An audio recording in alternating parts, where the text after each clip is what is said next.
citizens of the United States, this is a public announcement. The government has committed treason against you. With the help of Google and Wikipedia we have put SOPA at bay for now. However, do not be misinformed. SOPA is not dead, it is in hibernation. This policy will come forth under new pretenses and will still be a direct threat to your freedom of information. It is up to we the people to safeguard our rights and civil liberties. We can no longer depend on the current institution to uphold such precious things. Our government's actions with attempting to pass such bills as SOPA and with the passing of the 2012 NDAA should be very disconcerting to you.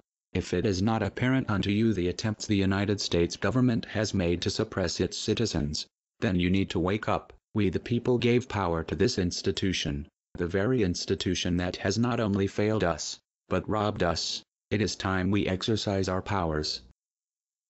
The National Defense Authorization Act for fiscal year 2012 was signed into United States law on December 31, 2011 by President Barack Obama.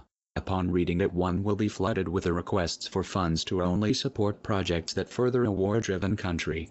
However, more importantly, the NDAA text affirms the President's authority to detain, via the armed forces, any person who was part of or substantially supported Al-Qaeda, the Taliban, or associated forces that are engaged in hostilities against the United States or its coalition partners, and anyone who commits a belligerent act against the U.S. or its coalition allies, under this law of war, will be detained without trial, until the end of the hostilities is authorized by the authorization for use of military force.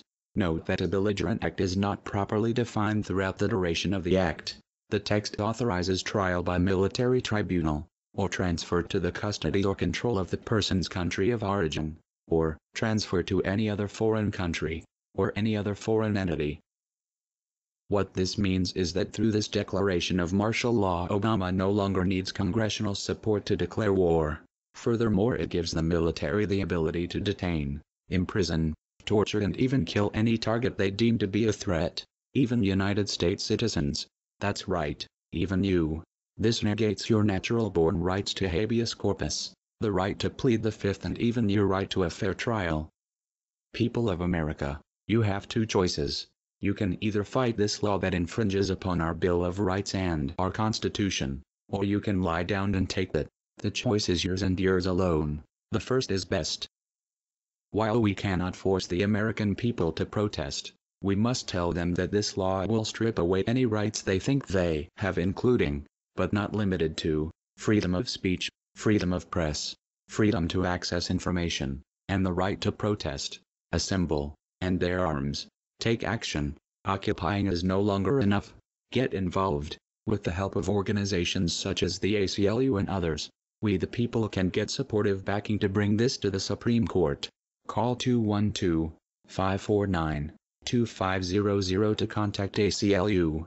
First, get the Supreme Court to repeal the Feinstein Act. This was an attempt by Congress to prevent the NDAA from being altered.